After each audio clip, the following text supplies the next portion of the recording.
നമസ്കാരം. ദേശീയ വാർത്താ ന്യൂസ് ചാനലിലേക്ക് ഏവർക്കും സ്വാഗതം. സുപ്രീം കോടതിക്കെതിരെ വിമർശനവുമായി കേരള ഗവർണർ. സുപ്രീം കോടതിക്കെതിരെ വിമർശനവുമായി കേരള ഗവർണർ രാജേന്ദ്ര ആർലേക്കർ രംഗത്ത് വന്നു. സുപ്രീം കോടതിയുടെ വിധി പരിധി ലംഘിക്കുന്നതാണെന്നും ഇത്തരം കാര്യങ്ങളിൽ തീരുമാനമെടുക്കേണ്ടത് പാർലമെന്റാണെന്നും ഗവർണർ പറഞ്ഞു. തമിഴ്നാട് ഗവർണറിനെതിരെ വന്ന സുപ്രീം കോടതി വിധിയുടെ പശ്ചാത്തലത്തിലായിരുന്നു ഗവർണറുടെ ഈ വിമർശനം. സുപ്രീം കോടതിയുടെ മുമ്പിലുള്ള ബില്ലുകളിൽ കേരളത്തിന്റെയും തമിഴ്നാടിന്റെയും വിഷയങ്ങൾ വ്യത്യസ്തമാണെന്ന് അദ്ദേഹം വിലയിരുത്തി. ഗവർണർ ഒരു നിശ്ചിത സമയത്തിനുള്ളിൽ ബില്ലുകളിൽ തീരുമാനമെടുക്കണമെന്ന് ഭരണഘടനയിൽ സൂചിപ്പിച്ചിട്ടില്ലെന്ന് ഗവർണർ ആർലേക്കർ പറഞ്ഞു. ഹർജി പരിഗണിച്ച ബെഞ്ച് പ്രശ്നം ഭരണഘടനാ ബെഞ്ചിന് റഫർ ചെയ്യണമെന്നായിരുന്നു. അവർ ചർച്ച ചെയ്തത് വിഷയം ഒരു ഭരണഘടനാ വിഷയമായിരുന്നു. ബില്ലിന് അംഗീകാരം നൽകാൻ ഗവർണർക്ക് ഭരണഘടന ഒരു സമയപരിധിയും നിശ്ചയിച്ചിട്ടില്ല. എന്നാൽ സുപ്രീം കോടതി സമയപരിധി വേണമെന്ന് പറഞ്ഞാൽ അത് ഭരണഘടനാ ഭേദഗതിയായി മാറുന്നു. ഭരണഘടനയുടെ ഭേദഗതി അവകാശം പാർലമെന്റിനാണ്. ഈ ഭേദഗതിക്ക് 2/3 ഭൂരിപക്ഷമെങ്കിലും ലഭിക്കണം. കോടതിയിലിരിക്കുന്ന 2 ജഡ്ജിമാരാണോ ഭരണഘടനാ ഭേദഗതി തീരുമാനിക്കുന്നത്?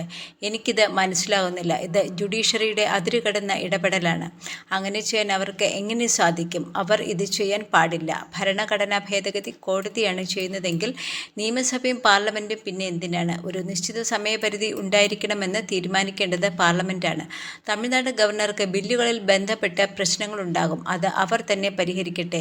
ബില്ലുകളിൽ തീരുമാനമെടുക്കാൻ ജഡ്ജിമാർക്ക് കാരണമുണ്ടാകും. അതുപോലെ തന്നെ ഗവർണർമാർക്കും തീരുമാനമെടുക്കാതിരിക്കാൻ ചില കാരണങ്ങളും ഉണ്ടാകും. അത് അവരും അംഗീകരിക്കണം. ഗവർണർ ചൂണ്ടിക്കാട്ടി. ഒരു സമയപരിധി വേണമെന്ന് ഈ രാജ്യത്തെ ജനങ്ങൾക്ക് തോന്നുന്നുവെങ്കിൽ പാർലമെന്റിലൂടെ ജനങ്ങൾ അത് തീരുമാനിക്കട്ടെ, ഗവർണർ പറഞ്ഞു. എന്നാൽ സംസ്ഥാന നിയമസഭകൾ പാസാക്കുന്ന ബില്ലുകളിൽ രാഷ്ട്രപതി 3 മാസത്തിനകം തീരുമാനമെടുക്കണമെന്ന് സുപ്രീം കോടതി. തമിഴ്നാട് ഗവർണർക്കെതിരായ കേസിലെ വിധിയിലാണ് നിർദ്ദേശം. തീരുമാനം വൈകിയാൽ അതിനുള്ള കാരണം സംസ്ഥാന സർക്കാരിനെ രേഖാമൂലം അറിയിക്കണമെന്നും സുപ്രീം കോടതി ഉത്തരവിട്ടു. രാഷ്ട്രപതിയുടെ തീരുമാനം വൈകിയാൽ അത് കോടതിയിൽ ചോദ്യം ചെയ്യാനുള്ള അധികാരം സംസ്ഥാനങ്ങൾക്കുണ്ടെന്നും സുപ്രീം കോടതി വ്യക്തമാക്കി. രാഷ്ട്രപതി അനുമതി നിഷേധിച്ചാൽ സുപ്രീം കോടതിയിൽ ചോദ്യം ചെയ്യാം. ഓർഡിനൻസുകളിൽ 3 ആഴ്ചയ്ക്കുള്ളിൽ തീരുമാനമെടുക്കണമെന്നും കോടതി നിർദ്ദേശിച്ചു. പാസാക്കിയ 10 ബില്ലുകളിലാണ് തമിഴ്നാട് തടഞ്ഞുവെച്ചത്. പാസാക്കിയതോടെ രാഷ്ട്രപതിയുടെ പരിഗണനയ്ക്കായി അയച്ചു. രണ്ടാമത് നിയമസഭ പാസാക്കിയ ബില്ലുകൾ വയ്ക്കുന്നത് അന്യായവും തെറ്റായ കീഴ്വഴക്കവുമാണെന്ന് കോടതി ചൂണ്ടിക്കാട്ടി.